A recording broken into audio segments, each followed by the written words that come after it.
በኢትዮጵያና በኤርትራ መካከል ግጭት እንዳይነሳ ብለህ ኢትዮጵያ ጋር መተህ ብቻ መክረህ የኤርትራውን ሰው እንደሌለ አልፈኸው ስትሄድ እሱስ ምን ይሰማዋል? የበታችነቱን በየጊዜው የተጋገሙ መንገርስ ትክክል ነው? ties between our two countries and the importance of Ethiopia not only as a country in its own borders but as really a very important force in the region. እዚህ የቀይ ባህር ባላንጣ የሆኑት ሀገራት በሱዳን ጦርነት ውስጥ ተስበው ገብተው ቀጠናውን የግጭት ማዕከል ሊያደርጉት ይችላሉ ሲሉ ስጋታቸውን በደንብ አስምረው ይገልጻሉ።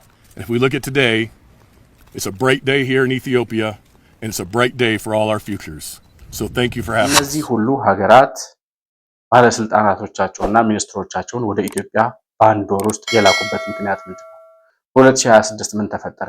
ምን አዩብን እነዚህ ሰዎች? And so I am here in Ethiopia to discuss with your leadership how we can better cooperate. ቀጠናውን ሰላምና የኢትዮጵያን ብሔራዊ ጥቅም ከአሜሪካ ጋር በጋራ የምናሳካበትን እድል መንገድ ብንጠርግ ይሻላል።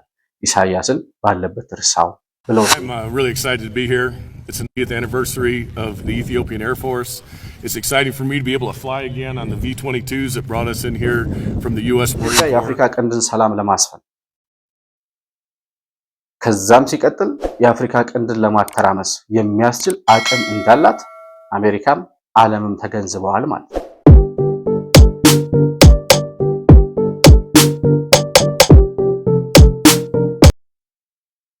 ሰላም ለእናንተ ይሁን።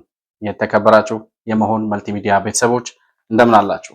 ብሩክ የሾርቅ አሰፋ ነኝ። ከመሆን መልቲሚዲያ ዕለታዊ ፕሮግራማችንን ይዘን ቀርበናል። ዛሬ ፕሮግራማችን ዓለም አይኗን ወደ ኢትዮጵያ ተክላለች በሚል ርዕስ የተለያዩ የዓለም ሀያላን ሀገራት የውጭ ጉዳይ ሚኒስትሮች እና ምክትል የውጭ ጉዳይ ሚኒስትሮች ወደ ኢትዮጵያ በመምጣት እያደረጉት ያለውን ጉብኝትና አጠቃላይ ከዛው ጋር ተያይዞ የሚኖረውን አንደምታ የምንቃኝበት ፕሮግራም ይዘን መተናል። መሆን መልቲሚዲያን ላይክ፣ ሰብስክራይብ እና ሼር እያደረጋችሁ እንዲሁም በሱፐር ቻት እና በሱፐር ስቲከር ድጋፍ ልታደርጉልን እንደምትችሉም እያስታወስኩ ፕሮግራሙን እንድትከታተሉ በአክብሮት እጋብዛለሁ። መሆን መልቲሚዲያ ዘረኝነትንና ጥላቻን የሚጸየፍ በሐሳብ የበላይነት የሚያምን እውነትንና ኢትዮጵያዊነትን ለማጽናት የሚተጋ ሚዲያ ነው። መሆን መልቲሚዲያን በሱፐር ቻት እና በሱፐር ስቲከር እንዲሁም በገንዘብ መደገፍ የምትችሉ መሆኑን በአክብሮት እንገልጻለን። ይህን ሚዲያ መደገፍ እውነትንና ኢትዮጵያዊነትን ማጽናት መሆኑን አውቃችሁ ሼር፣ ላይክ፣ ሰብስክራይብ በማድረግ ለሌሎች ተደራሽ ማድረጋችሁን አትርሱ። መሆን መልቲሚዲያ የአዲሱ ትውልድ ሚዲያ።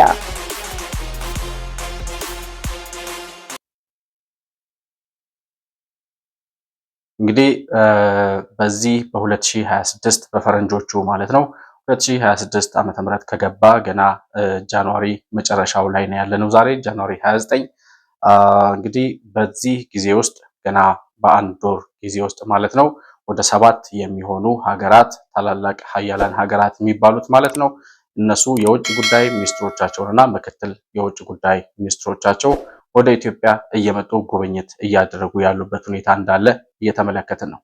በ2025 የተለያዩ ዓለም አቀፍ የዓለም ሀገራት መሪዎች ጭምር ወደ ኢትዮጵያ መጥተው በጣም የተሳካ የዲፕሎማሲ ሂደት የተከናወነበት ዓመት እንደነበር እናስታውሳለን። በ2025 ማለት ነው። 2026ም ይሄው የዲፕሎማሲ ግንኙነት በተጠናከረ ሁኔታ ቀጥሎ ኢትዮጵያም ያላትን የጂኦፖለቲክስ ፍላጎት የምታሳካበት የዓለም ሀያላን ሀገራትም በቀንዱ ሀገራት በተለይም በአፍሪካ ቀንድ በኩል ያላቸውን የብሔራዊ ጥቅም የበላይነት ለማስጠበቅ ከኢትዮጵያ ጋር በጋራ ለመስራት የመረጡበት ሁኔታ እንዳለ የሀገራቱ ዲፕሎማቶች እና ባለስልጣናት ወደ ኢትዮጵያ እየመጡ ከኢትዮጵያ መሪዎች ጋር የሚያደርጓቸውን ውይይቶችና ግንኙነቶች ስንመለከት የምናገኘው መረጃ ወይም ደግሞ ማረጋገጫ ሆኖ እናገኘዋለን ማለት ነው። እንግዲህ ወደ ኢትዮጵያ እየመጡ ካሉት አሁን 2026 ከገባ ማለት ነው ወደ ኢትዮጵያ መጥተው ጉብኝት እያደረጉ ካሉት ባለስልጣናት ወይም ዲፕሎማቶች መካከል የአሜሪካው ምክትል የውጭ ጉዳይ ሚኒስትር ወደ ኢትዮጵያ መጥተው በትላንትናው ዕለት ከጠቅላይ ሚኒስትር ዶክተር አብይ ጋር ተገናኝተው እንደነበር እናስታውሳለን። የጀርመን የውጭ ጉዳይ ሚኒስትር እንዲሁ በኢትዮጵያ ቆይታ አድርገው ተመልሰዋል። የጃፓን ምክትል የውጭ ጉዳይ ሚኒስትር መጥተው ነበር። የቻይና የውጭ ጉዳይ ሚኒስትር እንዲሁም የኖርዌይ ምክትል የውጭ ጉዳይ ሚኒስትር፣ የዩናይትድ አረብ ኤምሬት ምክትል የውጭ ጉዳይ ሚኒስትር እንዲሁም ደግሞ የኦማን ምክትል የውጭ ጉዳይ ሚኒስትር 2026 ከገባ ገና በጃንዋሪ ወር ኢትዮጵያን የጎበኙና ከኢትዮጵያ መሪዎች ጋር የዲፕሎማሲ ውይይትና ግንኙነት ፈጥረው የተመለሱ ሀገራት ናቸው። እነዚህ ሁሉ ሀገራት ባለስልጣናቶቻቸውና ሚኒስትሮቻቸውን ወደ ኢትዮጵያ በአንድ ወር ውስጥ የላኩበት ምክንያት ምንድን ነው? በ2026 ምን ተፈጠረ? ምን አዩብን እነዚህ ሰዎች?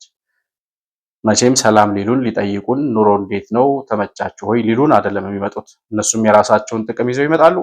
ኢትዮጵያ ደግሞ የራሷን ጥቅም ይዛ ሁለቱም በጋራ የሚያገኙትንና የሚፈልጉትን ጥቅም የሚያስከብሩበት የዲፕሎማሲ ግንኙነት እንደሆነ ከሚኒስትሮቹ መግለጫ እንዲሁም ከኢትዮጵያ መንግስት ከምናገኘው መረጃ የምንረዳው ነው።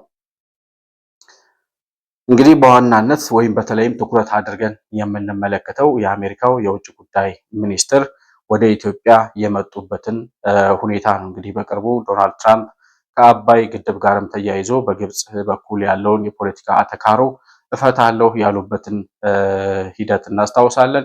ይሄው የውጭ ጉዳይ ሚኒስትሩም አንዱ የመጡበት ጉዳይ በዚሁ ጉዳይ ላይ ከኢትዮጵያ መሪዎች ጋር ወይም ከጠቅላይ ሚኒስትር ዶክተር አብይ ጋር ለመነጋገር እንደመጡ እሳቸውም ተናግረዋል። ኢትዮጵያ ከመምጣታቸው በፊት እስራኤል ነበሩ። ከእስራኤል ወደ ግብጽ አምርተዋል።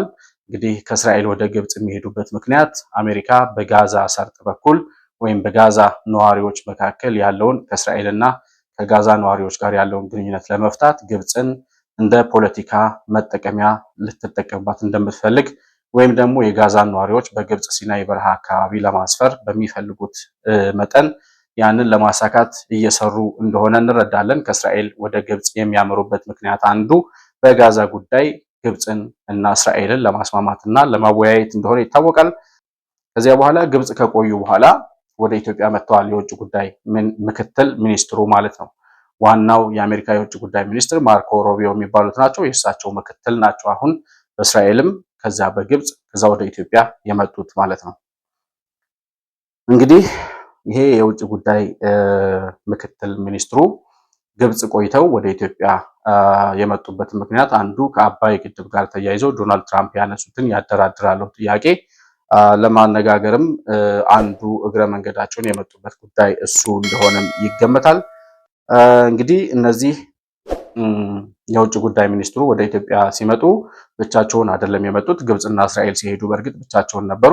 ኢትዮጵያ ሲመጡ ግን የአሜሪካ የአፍሪካ እዝ አዛዥ የሆኑት የመከላከያ ሰራዊት ማለት ነው። የአሜሪካ መከላከያ ሰራዊት ውስጥ የአፍሪካ እዝ ማዘዣ ጣቢያ ዋናው አዛዥ የሆኑት ኮማንደር እሳቸው አብረዋቸው እንደሚመጡ ተነግሯል። በኦፊሻል የስቴት ዲፓርትመንት ገጽ ላይም የተለጠፈው እሱ ነው። እሳቸው ወደ ኢትዮጵያ ሲመጡ አብረው የአፍሪኮም አዛዡም አብረው በጋራ ነው ወደ ኢትዮጵያ የመጡት። እነዚህ ሰዎች እንግዲህ ከጠቅላይ ሚኒስትር ዶክተር አብይ ጋር እንዲሁም ደብረ ዘይት የኢትዮጵያ አየር ኃይል የሚያከብረውን 9ኛ ዓመት ክብረ በዓል ላይም ተገኝተው መልእክት ማስተላለፋቸውን ያገኘነው መረጃ ያስረዳል። እዚህ ጋር የምናነሳው ጥያቄ እነዚህ ባለስልጣናት በተለይም ደግሞ የአሜሪካው የውጭ ጉዳይ ምክትል ሚኒስትሩ ኢትዮጵያ መጥተው በአፍሪካ ጉዳይ በአፍሪካ ቀንድ ሰላም እና በአጠቃላይ የቀይ ባህር ቀጠና ሰላም ዙሪያ ከኢትዮጵያ መሪ ጋር ለመነጋገር መጥቻለሁ ብለው የተናገሩት። ነገር ግን ኢትዮጵያ ከመጡ በኋላ ከኢትዮጵያው ጉብኝታቸው በኋላ ወደ ኬንያ እና ወደ ጅቡቲም እንደሚያቀኑ ተነግሯል። ይሄው የአሜሪካው የውጭ ጉዳይ ምክትል ሚኒስትር ማለት ነው። እንግዲህ የውጭ ጉዳይ ሚኒስትር ክሪስቶፈር ቲሎንዶ ይባላሉ። ዋናው የአሜሪካ የውጭ ጉዳይ ምክትል ሚኒስትሩ ማለት ነው። በቢሾፍቱ በነበራቸው ደብረ ዘይት ላይ ተገኝተው የኢትዮጵያ አየር ኃይል በሚያከብረው የ9ኛ ዓመት የምስረታ ክብረ በዓል ላይ ተገኝተው መልእክት አስተላልፈዋል። እሳቸውና የአፍሪኮም አዛዥ የሆኑት የአሜሪካ የአፍሪካ እዝ አዛዡ ጀነራል ዳርቪን አንደርሰንም አብረው በጋራ ተገኝተው ነበር። ደብረ ዘይት ሁለቱም ተገኝተው ቢሾፍቱ ላይ መልእክት አስተላልፈዋል።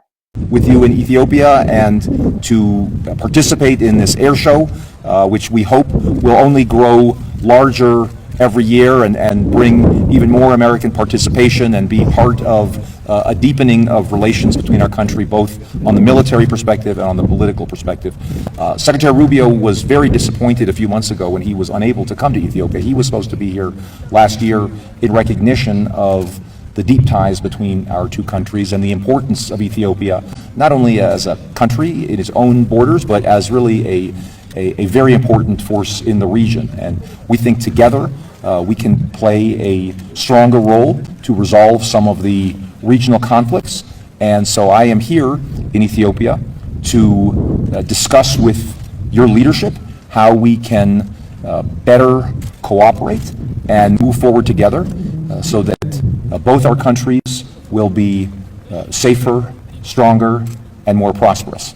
That is something that ከውጭ ጉዳይ ሚኒስትሩ መልእክቶች ስንነሳ እንግዲህ የኢትዮጵያና አሜሪካን ግንኙነት በወታደራዊና ኢኮኖሚያዊ ዘርፍ ማጠናከር መጀመሪያ ወይም ቅድሚያ ትኩረት የምንሰጠው ጉዳያችን ነው ብለዋል።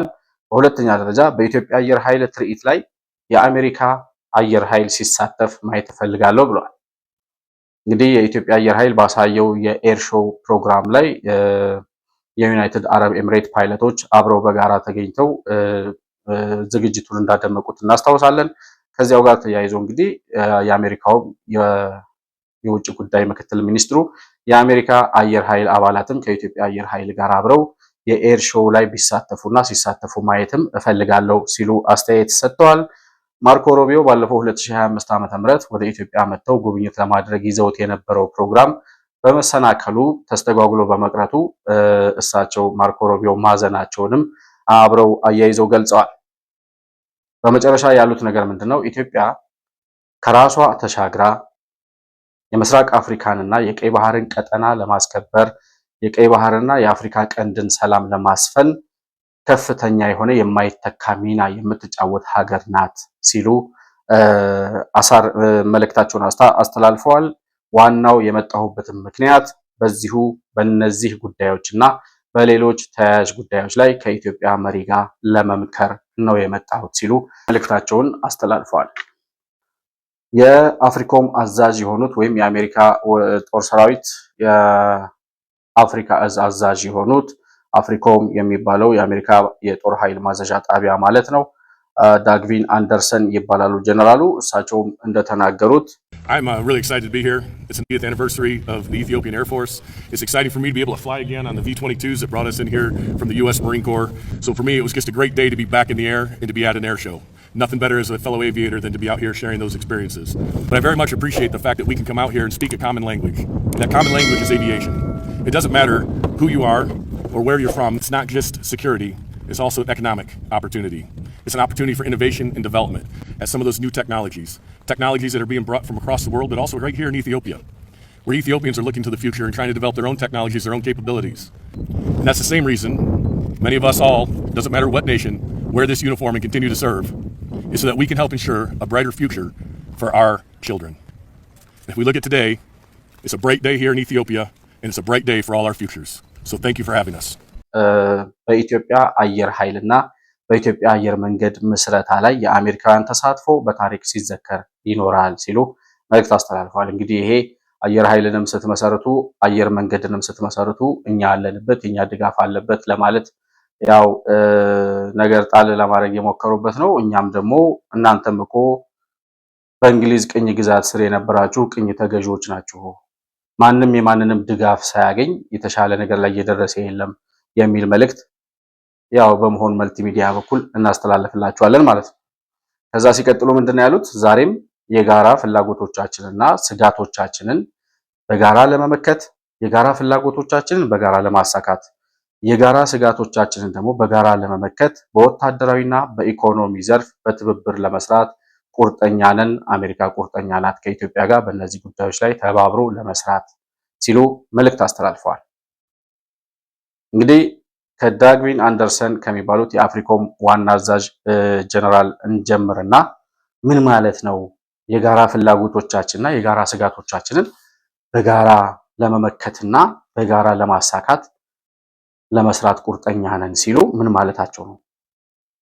የጋራ ፍላጎቶቻችን የኛና የኢትዮጵያና የአሜሪካ የጋራ ፍላጎቶች ምንድን ናቸው የሚለውን ነገር ስናነሳ በመጀመሪያ ደረጃ በቀይ ባህር ቀጠና ላይ የበላይነትን መጎናጸፍ እንፈልጋለን። እኛም ወደ ቀይ ባህር መውጣት እንፈልጋለን።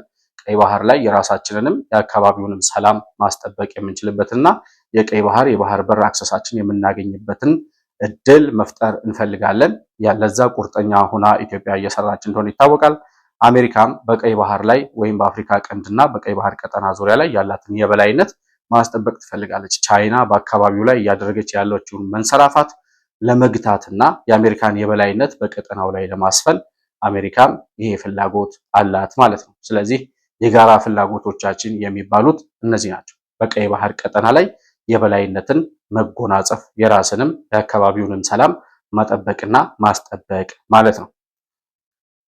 የጋራ ስጋቶቻችን እነማን ናቸው ብሎ የሚጠይቅ ሰው ካለ የጋራ ስጋቶቻችን ስብርባሪ ሀገራትና የነሱ የጦርነት ነጋሪት ጉሰማ፣ እነሱ የሚፈለፍሏቸው አሸባሪዎች፣ ለራሳቸው ሀገር መሆን ያቃታቸው ሰዎች አገር የሆኑትን እንደ ኢትዮጵያ ያሉ ታላላቅ ሀገሮችን ለማተራመስ አሸባሪዎችን፣ ባንዳዎችን እየገዙ የራሳቸውንም የቀጠናውንም ሰላም ለመረበሽ የሚሞክሩ ስብርባሪ ሀገራት፣ የአሸባሪዎች ፈልፋይና መፈልፈያ የሆኑ አሸባሪ ስብርባሪ መንደሮች ማለት ነው። እነዚህ የአሜሪካም የኢትዮጵያም የጋራ ስጋቶች ናቸው። እነዚህን አደብ ለማስገዛት ስብርባሪ ሀገራቱንም ከሽብር እንቅስቃሴያቸው እንዲቆሙ እንደ ሀገር እንዲንቀሳቀሱ እንደ ሀገር መንቀሳቀስ ካልቻሉ እነሱንም የሚያሰማሯቸውንም አሸባሪዎች ልክ ለማስገባትና አደብ ለማስያዝ ከኢትዮጵያ ጋር አብሮ መስራት የማይተካ ሚና መሆኑን ወይም ኢትዮጵያ የማይተካ ሚና እንዳላት አሜሪካም ሌሎቹ ሀያላን ሀገራትም አምነው የተቀበሉበት ወቅት ላይ እንገኛለን። የውጭ ጉዳይ ሚኒስትሩ ክሪስቶፈር ላንዳው የሚባሉት ሰው ኢትዮጵያ ከራሱ አልፋ በቀጠናው ሰላም ለማስፈን የማይተካ ሚና አላት፣ ለዚህ ነው ከኢትዮጵያ መሪ ጋር ለመወያየት የመጣሁት ብለዋል። ኢትዮጵያ የአፍሪካ ቀንድን ሰላም ለማስፈን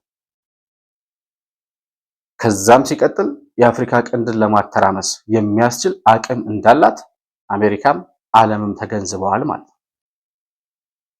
ይህን የምናወራው ከአሜሪካ ከመጡት ወይም የአሜሪካ የውጭ ጉዳይ ምክትል ሚኒስትር ከሆኑት ሚኒስትር ጋር ነው፣ ወይም ዲፕሎማት ቃል የወሰድነው ነው። ቃል በቃል የሰማነውን ነው የምነግራችሁ እና ይህንን ዓለም ያመነበት ወቅት ላይ ነው ያለነው። እነዚህ ሰዎች እንግዲህ ቅድም እንዳልኩት ለምን ኤርትራ አልሄዱም ለሚል ጥያቄ ከተነሳ አንደኛ ኤርትራ ሀገር አይደለችም ብያቸዋለሁ፣ መሪም የላትም። በቀንዱ ጉዳይ ላይ በአፍሪካ ቀንድ ቀጠና ላይ እንዲሁም በቀይ ባህር ቀጠና ላይ የመወሰን አቅምም ኃላፊነትም ስልጣንም ፍላጎትም የላትም። በቀይ ባህር ቀጠናም ሆነ በአፍሪካ ቀንድ ላይ ኢሳያስ አፈወርቂ ሽብር መንዛት፣ ሽብርተኞችን መፈልፈል፣ ቀጠናውን በሽብር ማተራመስ እንጂ የቀጠናውን ሰላም ለማስጠበቅ ፍላጎትም የለውም አቅምም የለውም። ይሄንን ዓለም ያውቃል። ሶማሊያ ስለምን አልሄዱም ከተባለ ሶማሊያ አልሸባብ ከዚህ በፊት የአሜሪካ ጦር ሶማሊያ ገብቶ ሰላም አስከብራለሁ ብሎ በነበረበት ሰዓት አልሸባብ የፈጸመባቸውን ግፍ የረሱ አይመስለኝም እና ሶማሊያ ላይ ቂም ሳይዙ አይቀሩም። ቂም መያዛቸው እንዳለ ሆኖ ያው የአሜሪካ ጦር ሰራዊት ሶማሊያ ገብቶ በአልሸባብ ተቀጥቅጦ ከወጣ በኋላ የኢትዮጵያ ሰላም አስከባሪ ጦር ነው ሶማሊያ ድረስ ገብቶ አልሸባብን አይቀጡ ቅጣት ቀጥቶ አሁን ዛሬ ሶማሊያ በተሻለ ደረጃ ቢያንስ ያሉት መሪዎች ስልጣናቸውን ወንበራቸውን ጠብቀው እንዲኖሩ እያደረገ ያለው የኢትዮጵያ ሰላም አስከባሪ ጦር እንደሆነ ይታወቃል። ከዚያ ጋር ተያይዞ አልሸባብ በፈጸመባቸው በደል ሰራዊቶቻቸውን ወታደሮቻቸውን ስለጨፈጨፉባቸው ቂም በቀል ምናልባት ሊኖርባቸው ይችላል ብዬ አስባለሁ። ለዛ ሊሆን ይችላል ሶማሊያ ያልሄዱት። ሲቀጥል ሶማሊያ ማለት ሌላዋ ኤርትራ ማለት ነች። የራሷን ግዛቶች ማስተዳደር አቅቷት እነ ፑንትላንድ እነ ዌስት ነው ምናምን የሶማሊያ ምዕራብ ግዛቶች እነ የተለያዩ የሶማሊያ ግዛቶች ወደ 4 ነው 5 የሚሆኑት አሁን ከሶማሊያ እንገነጠላለን እያሉ ባሉበት ሰዓት እሷ ከ33 ከ34 ዓመት በፊት የተገነጠለችውን ሶማሌላንድን እመልሳለሁ እያለች የምትመኝ ያላትን ይዛ መቆየት ያልቻለች ስባሪ ብርጭቆ የምታክል ሀገር ነች ሶማሊያ ማለት። ስለዚህ የራሷን ግዛት ማስጠበቅ ያልቻለች፣ የራሷን ሰላም ማስጠበቅ ያልቻለች፣ የራሷን ሰላም በኢትዮጵያ ወታደሮችና በአፍሪካ ህብረት ሰላም አስከባሪ ጦር እየተጠበቀ ያለውን የሶማሊያን ሰላም ዓለም እያወቀ አሁን ሶማሊያ በአፍሪካ ቀንድና በቀይ ባህር ቀጠና ላይ ሚና አላት ብሎ እሷን ሊያናግር የሚሄድ ሀያል ሀገር ሊኖር አይችልም። ቢኖርም ደግሞ አግባብ አይደለም። ምክንያቱም ኃላፊነቱም ፍላጎቱም አቅሙም ሆነ ስልጣኑ ስለሌላቸው ማለት ነው። እነዚህ ሀገራት ሶማሊያም ሆነች ኤርትራ ለራሳቸው ሀገር መሆን ያልቻሉ ሀገሮች ስለሆኑ ከመንደር ጋር አይነጋገሩም። እና አሜሪካ ከሀገራት መሪዎች ጋር ከሀገራት ሀገር ተብለው ከሚታወቁ እንደ ኢትዮጵያ ካሉ ትልልቅ ሀገራት ጋር ነው መነጋገር የሚያስፈልገው የዚህን አካባቢ ሰላም ለማስጠበቅ። ሱዳንም ያልሄዱበት ምክንያት እየፈረሰ ያለ ሀገር ጋር ምን ለመነጋገር ይኬዳል? የመጣ ነው እኮ ስለ ቀንዱና ስለ ቀይ ባህር ሰላም ለመነጋገር ነው የመጣ ነው አሉ። በራሱ የውስጥ ሰላም እየታመሰ ያለ ጭራሽ አልፎ የነሱ የሱዳን ጦርነት ወደ ቀጠናውና ወደ ቀይ ባህር ተሻግሮ የቀንዱን ሀገራትና አካባቢ ቀይ ባህርን ቀጠና ሊያምስና ሊያተራምስ ይችላል የሚል ስጋት እንዳለባቸውም እየተናገሩ ያሉ መሪዎች ከሱዳን ጋር ምን ለመነጋገር ይሄዳሉ? እና በአጠቃላይ ከዚህ ከሱዳን ጦርነት ጋር ተያይዞ የአሜሪካ መንግስት በጣም ከፍተኛ ስጋት እንዳለው የሱዳን ጦርነት የእርስ በርስ ግጭቱ አልፎ ከሱዳን አልፎ ለሌሎች ሀገራት ስጋት ሊሆን እንደሚችል እና በሌሎች ሀገራት ላይ ጉዳት ሊያመጣ እንደሚችል እየተናገሩ ያሉበት ሁኔታ ነው ያለው። አንድ ካሜሮን ሃድሰን የሚባሉ የአሜሪካ ባለስልጣን ከዚህ በፊት የሲአይኤ ባለስልጣንና እንዲሁም በአሜሪካ የውጭ ጉዳይ ሚኒስቴር ውስጥ ባለስልጣን ሆነው ያገለገሉ ሰው አሁን የሲኤስአይኤስ የሚባል የምርምር ተቋም ላይ ተመራማሪ ሆነው የሚሰሩ የአሜሪካ ዲፕሎማት አሉ። እሳቸው በቅርቡ አንድ ባወጡት ጽሁፍ የሱዳን ግጭት የኤርትራና የኢትዮጵያን ውጥረት ወደ ግጭት ሊያመራ ይችላል ሲሉ ለአሜሪካ መንግስት ማሳሰቢያ ሰጥተዋል። እና አንዱ የውጭ ጉዳይ ሚኒስትሩ የአሜሪካ የውጭ ጉዳይ ምክትል ሚኒስትር ወደ አፍሪካ ቀንድ ሀገራት ወደ ኢትዮጵያ መጥተው ለመወያየትም የፈለጉት ዋናው ምክንያት በዚህ የሱዳን ግጭት ከሀገሪቱ ከሱዳን አልፎ የቀጠናውን አካባቢ ሀገራት ለማተራመስ ምልክቶች እየታዩ ስለሆነ በዛው ጉዳይ ላይ ለመነጋገርም ነው የመጡት የሚል ነገር አለ። እንግዲህ ኤርትራና ሱዳን እና ህወሓት በጋራ በመሆን ህወሓትና የኤርትራ መንግስት ሱዳን ውስጥ ስብሰባ ላይ ተቀምጠው እንደነበሩም ይሄው ካሜሮን ሃድሰን የተባሉት የአሜሪካው ዲፕሎማት ገልጸዋል። በኤርትራና በሱዳን እንዲሁም በህወሓት ትብብር የኤርትራና የህወሓት ባለስልጣናት ሱዳን ውስጥ ስብሰባ ላይ ተቀምጠው ነበር። ያ የሚሆነው እንግዲህ የሱዳንን ጦርነት ምክንያት በማድረግ በሱዳን ጦርነት ውስጥ በመሳተፍ ከዚያም አልፎ የኤርትራንና የኢትዮጵያን ውጥረት የተሞላበትን ግንኙነት ወደ ግጭት ሊያመራ የሚችልበትን ወይም ወደ ጦርነት ሊገቡ የሚችሉበትን ሁኔታ እየተወያዩ ነበር ሲሉ ይሄ ዲፕሎማት ተናግረዋል። እና የቀይ ባህር ባላንጣ የሆኑት ሀገራት ይላሉ ይሄ ባለስልጣን። የቀይ ባህር ባላንጣ የሆኑት ሀገራት ማለት እንግዲህ ኢትዮጵያና ኤርትራ ናቸው። እነዚህ የቀይ ባህር ባላንጣ የሆኑት ሀገራት በሱዳን ጦርነት ውስጥ ተስበው ገብተው ቀጠናውን የግጭት ማዕከል ሊያደርጉት ይችላሉ ሲሉ ስጋታቸውን በደንብ አስምረው ይገልጻሉ። ኤርትራና ኢትዮጵያ ምናልባት ወደ ሱዳን ጦርነት ተስበው የሚገቡ ከሆነ የአካባቢው ቀጠና የጦርነት ወይም የግጭት ቀጠና ሊሆን የሚችልበት እድል ሰፊ ነው። ይህም የአሜሪካን የቀይ ባህር ፖሊሲ የሚጋጭና የአሜሪካን ብሔራዊ ጥቅም የሚጎዳ ስለሆነ በዚህ ጉዳይ ላይ ለመነጋገር ነው የውጭ ጉዳይ ምክትል ሚኒስትሩ ወደ ኢትዮጵያና ወደ ተለያዩ የአካባቢው ሀገራት እየተዘዋወሩ ጉብኝት እያደረጉ ያሉት ማለት ነው። ስለዚህ እንግዲህ እንደሚታወቀው አርኤስኤፍ የሚባለው ወይም በሐምዳን ዳጋሎ ሄሚቲ በሚባለው ሰው የሚመራው የፈጥኖ ደራሽ የሚባለው ጦር የኢትዮጵያ መንግስት ድጋፍ እንደሚደረግለት ወይም ኢትዮጵያ የምትደግፈው አርኤስኤፍን እንደሆነ ይታወቃል። ኤርትራ ደግሞ የአልቡርሃንን ጊዜያዊ የሽግግር መንግስት ደግፋ መቆሟ ይታወቃል። ከዚሁ ጋር እንግዲህ ሳውዲ አረቢያ እና ዩናይትድ አረብ ኤምሬትም አብረው የሚነሱ ሀገራት ናቸው። ሳውዲ አረቢያ እና ዩናይትድ አረብ ኤምሬት ባላቸው ፉክክር ግብጽ እና ኤርትራም የጦርነቱ ተሳታፊ ሊያደርጋቸው የሚችልበት እድል ይኖራል ይላሉ ይሄው የአሜሪካ ዲፕሎማት ካሜሮን ሃድሰን የሚባሉት ዲፕሎማት ማለት ነው። እንግዲህ ሳውዲ አረቢያ እና ዩናይትድ አረብ ኤምሬት በቀጠናው ላይ በሱዳን ላይ ሁለቱን ጦርነት ውስጥ ያሉትን አካላት ለየብቻ እንደሚደግፉ ይታወቃል። ዩናይትድ አረብ ኤምሬት የሐምዳን ዳጋሎን የአርኤስኤፍ የሚባለውን ቡድን ትደግፋለች። ሳውዲ አረቢያ ደግሞ የአልቡርሃንን መንግስት ትደግፋለች ማለት ነው። ኤርትራና ኢትዮጵያም እንደዚሁ ኤርትራ ከሳውዲ አረቢያ ጋር እና ከግብጽ ጋር በመሆን የሱዳንን የጊዜያዊ የሽግግር መንግስት እንደሚደግፉ ይታወቃል። ኢትዮጵያ ደግሞ የፈጥኖ ደራሹን ወይም የሐምዳን ዳጋሎን ቡድን ትደግፋለች የሚሉ መረጃዎች ይወጣሉ።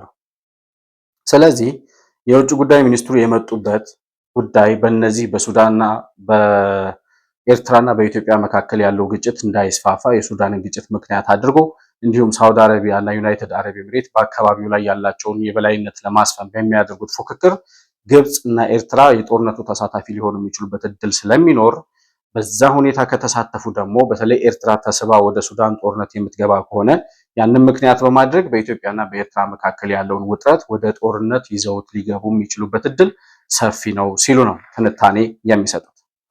ስለዚህ አሁን በኢትዮጵያ ጉብኝት እያደረጉ ያሉት የአሜሪካው ምክትል የውጭ ጉዳይ ሚኒስትር ዋናው የመጡበት ጉዳይ የሱዳን ጦርነት ከሱዳን ተሻግሮ የአፍሪካ ቀንድን ሀገራት እንዳያተራምስ ለማድረግ ከኢትዮጵያው መሪ ጋር ለመምከር ነው የመጣሁት ብለዋል።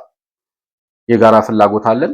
አዎ የጋራ ፍላጎት አለን። ቅድም እንደነገርኳችሁ የቀይ ባህር ቀጠናን በበላይነት መቆጣጠር ወይም በዛ ያለንን ብሔራዊ ጥቅም ማስከበር የኢትዮጵያም የአሜሪካም ፍላጎት ነው። ይሄን ለማድረግ ደግሞ ይሄንን ፍላጎታቸውን ለማሳካት መነጋገር ያለባቸው ከኢትዮጵያ ጋር እንደሆነ ኢትዮጵያ በአፍሪካ ቀንድ ጉዳይ ላይ የማይተካ ሚና እንዳላት ራሳቸው አምነው የተናገሩበትን ነገር እንረዳለን። ወይም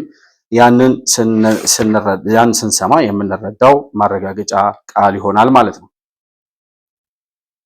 እና የአፍሪካ ቀንድን የቀይ ባህርን ሰላም ማስከበር የምትችለው ቅድም እንዳልኩት ማስከበርም የቀጠናውን ሰላም ማስከበርም የቀጠናውን ሰላም ማተራመስና ማመስም የምትችለው ሀያል ጉልበት ያላት በቀጠናው ላይ ኢትዮጵያ የምትባለው ሀገር መሆኗን ዓለም በደንብ ተረድቶ ይሄንኑ ፍላጎታቸውን ለማሳካት ከኢትዮጵያ ጋር አብረው በጋራ እየሰሩ ያሉበት ሁኔታ ነው ያለው።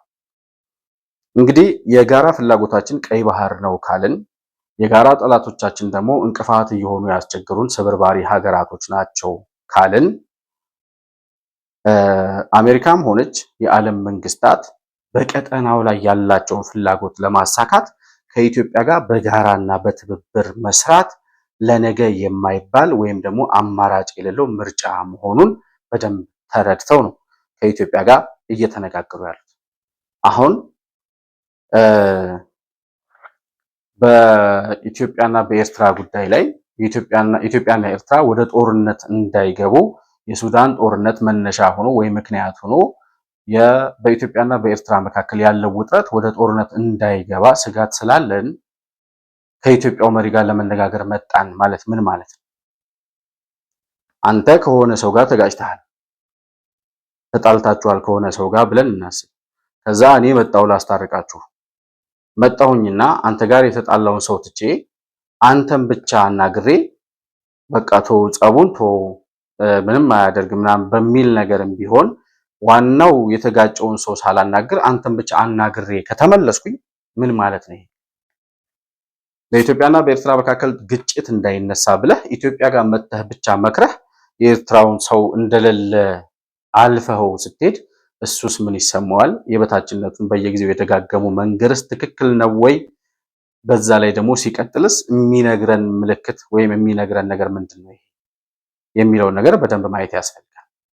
በአጠቃላይ አሜሪካ እየሄደችበት ያለው መንገድ በኢትዮጵያና በኤርትራ ጉዳይ ወሳኟ ኢትዮጵያ መሆኗን ጦርነቱን ለመጀመርም ለማስቀረትም ከተጀመረም ደግሞ በበላይነት የምትቋጨው በተለይ እነዚህን ስብርባሪ ሀገራቶች በአካባቢዋ በጎረቤቷ ያሉትን እንደ ሀገር ሊቆጠሩ የማይችሉ ስባሪ ብርጭቆ የሚያክሉ ስብርባሪ መንደሮች በበላይነት መቆጣጠር እና የቀጠናውን ሰላም ማስፈን የምትችለው ኢትዮጵያ መሆኗን አሜሪካ አምና ተቀብላለች። ስለዚህ በኢትዮጵያና በኤርትራ መካከል ግጭት እንዳይፈጠር የምትወያየው ከኢትዮጵያ መሪ ጋር የምትወያየው ምን ብለው ነው አሁን የሚወያዩት? ኢሳያስን ሳያናግሩ ሄዱ። እሺ እያለ እንደሌለ ቆጥረውት አንተ ብትኖርም ባትኖርም እንዳለህ የምትቆጠር ሰው አይደለህም ብለው በቃል እንደዚህ ባይሉትም በተግባራቸው ነግረውት የኢትዮጵያው መሪ ጋር ተነጋግረው ሄዱ። ምን ማለት ነው ይሄ?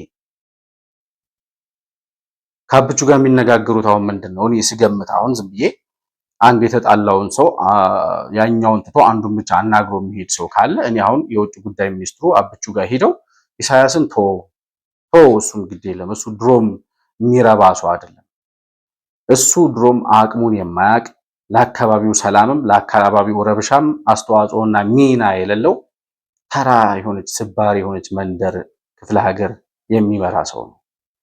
ስለዚህ እሱን ተው። ከዛ ሲቀጥል ድሮም ቢሆን የማይጠቅም መሆኑና የማይረባ መሆኑን እንኳን አይደለም ለቀጠናው ለራሱ ሀገር ለራሱ ሕዝብም የማይሆን ተራ ሰው መሆኑን እናውቃለን። ስለዚህ እሱ ጋር አንነጋገርም፣ ጉዳያችንን የምናስፈጽም ከአንተ ጋር ነው። ወደ ጦርነት መግባት አያስፈልግም። ሰውየውን መቆጣጠር በምትችልበት አቅም እሱን ብቻ ነጥለህ የምትመታበትን ነገር ብቻ አስብ።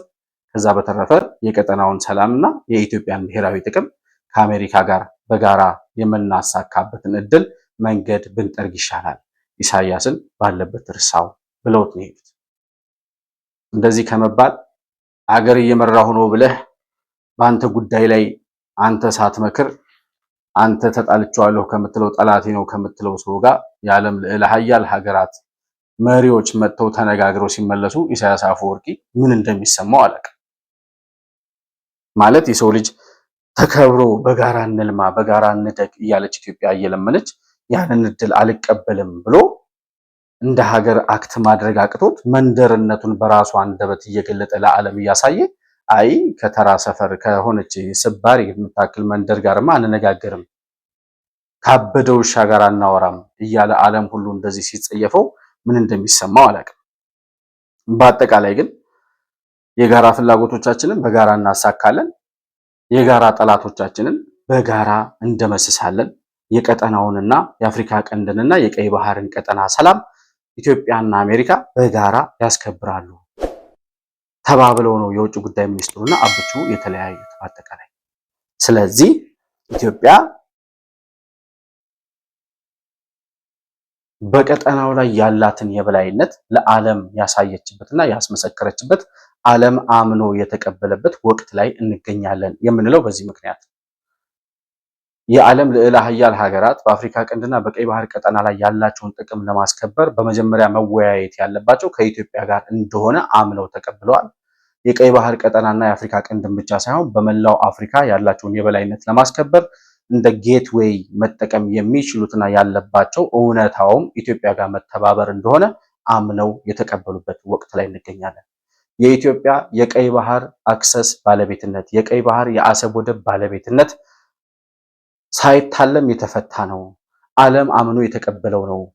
አሁን ኢትዮጵያ ያስፈልጋታል አያስፈልጋትም፣ አሰብ የኢትዮጵያ ነው የኢትዮጵያ አይደለም የሚል ጥያቄ ሳይሆን እንዴት አድርገን ይሄን ያበደ ውሻ ከቦታው ላይ አንስተን የአሜሪካንም የቀጠናውንም የኢትዮጵያንም ሰላምና ብሔራዊ ጥቅም እንዴት አድርገን እናስከብር የሚል ጥያቄ ላይ ነው ያለው። በጣም ወጪ ቆጣቢ በሆነ አካሄድና ኦፕሬሽን ያንን ሰውዬ ብቻ ልክ እንደሆነች